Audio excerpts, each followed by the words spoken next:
শীতের মৌসুম, শীত মানে চারিদিকে আসলে পিঠা খাওয়ার ধুম পড়ে যায়।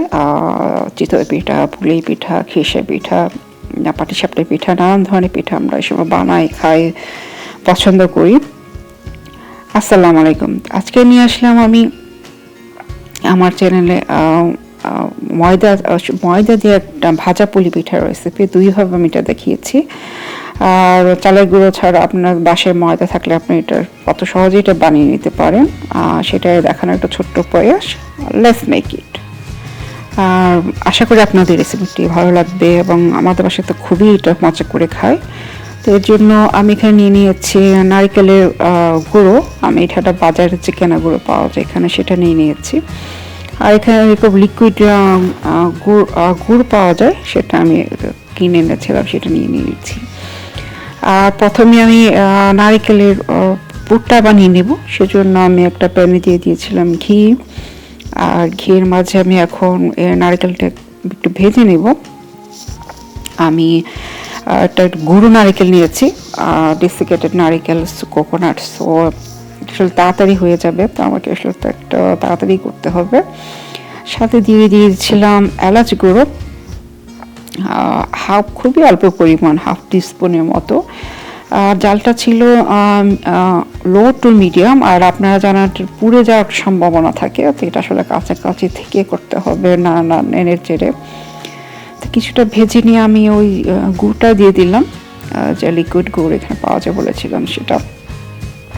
আর দিয়ে এখন সব কিছু আসলে ভালো করে মিশিয়ে নিচ্ছি। তো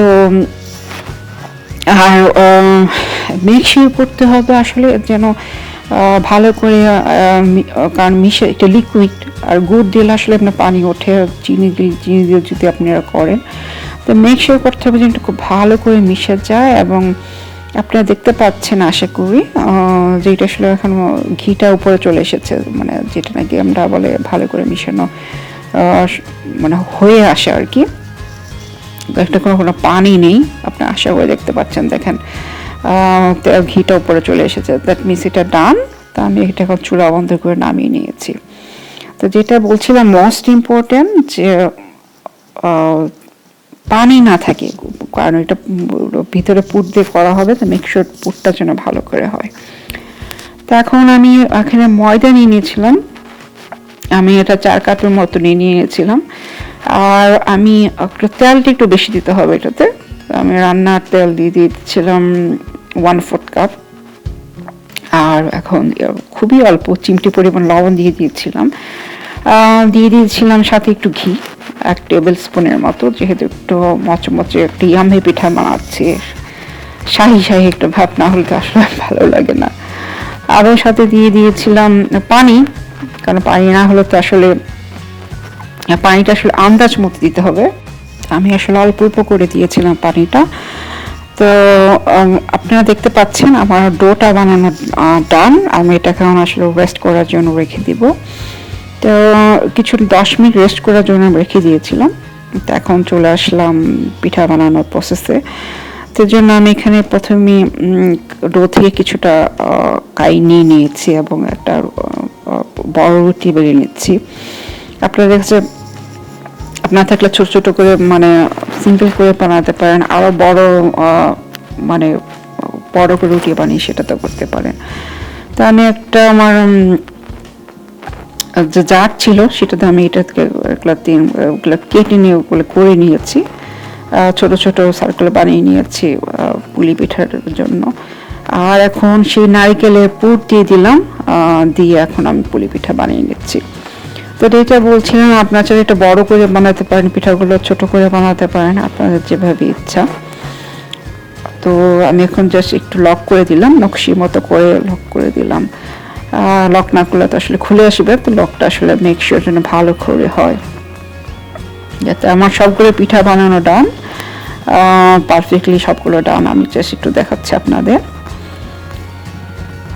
এখন চলে যাবো ভাজাভুজিতে। এই জন্য আমি একটা প্যানে দিয়ে দিয়েছিলাম পরিমাণ মতো তেল। আর তেলটা যখন গরম হলো, আমি তখন একে একে সব পিঠাগুলো দিয়ে ভেজে নেব। আর এগুলো যেহেতু খাস্তা পিঠা হবে, মুচমুচে ভাজা পিঠা হবে, জালটা আসলে খুব হাই করা যাবে না, প্রথমে হাই করে তেলটা গরম করে নিয়েছিলাম, এখন মিডিয়াম টু হাই হিটে আছে। আর ওইগুলোকে আমি সব দেখতে পাচ্ছেন আসলে তাহলে যতটুকু আমরা পিঠা হয়েছে ধরেছে সাথে ততটুকু পরিমাণে দিয়েছি।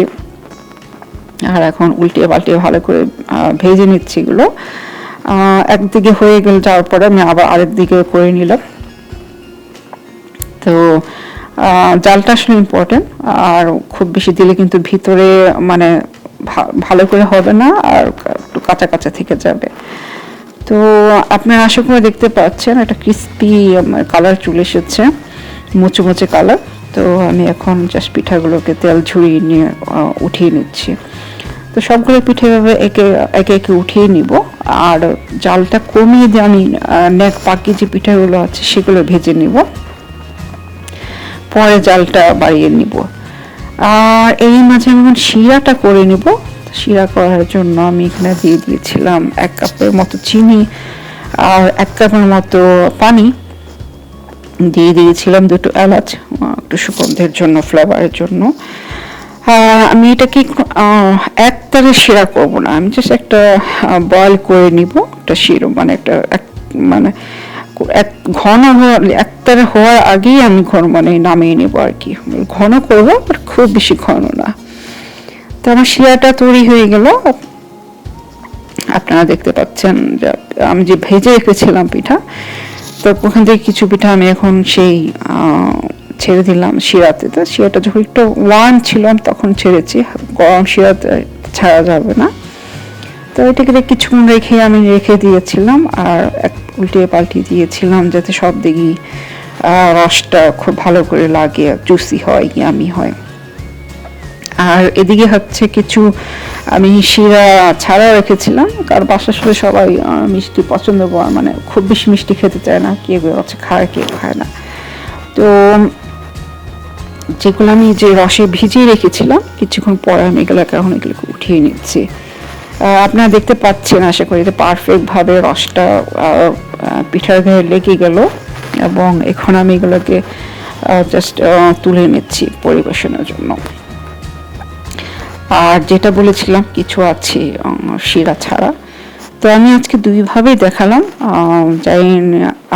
জানি না আপনারা কোনটা বেশি পছন্দ করেছেন, প্লিজ কমেন্ট করে জানাবেন। আশা করি আজকের রেসিপি আপনাদের ভালো লেগেছে।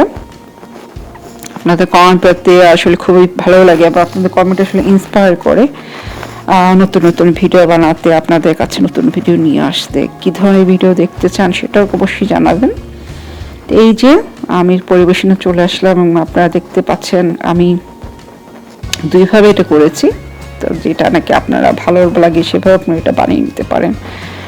তো আশা করি আজকে ভিডিও ভালো লেগেছে। সবাই অনেক অনেক ভালো থাকেন, আমার জন্য দোয়া রাখবেন, আপনার জন্য দোয়া রইল। আল্লাহ হাফেজ।